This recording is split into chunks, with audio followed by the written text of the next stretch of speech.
Ispričat ćemo priču o mišiću Mišku.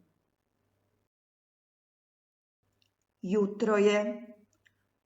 Miško je uzeo košaru i krenuo na livadu.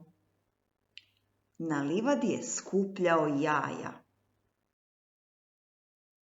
Dugo je hodao i odjednom ugledao je veliko žuto jaje.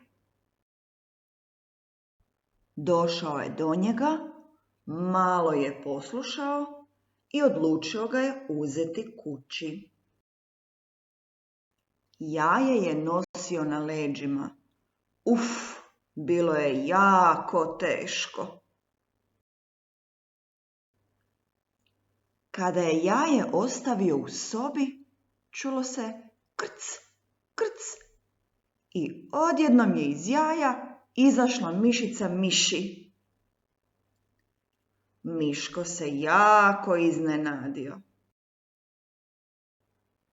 Pokušaj sada ti,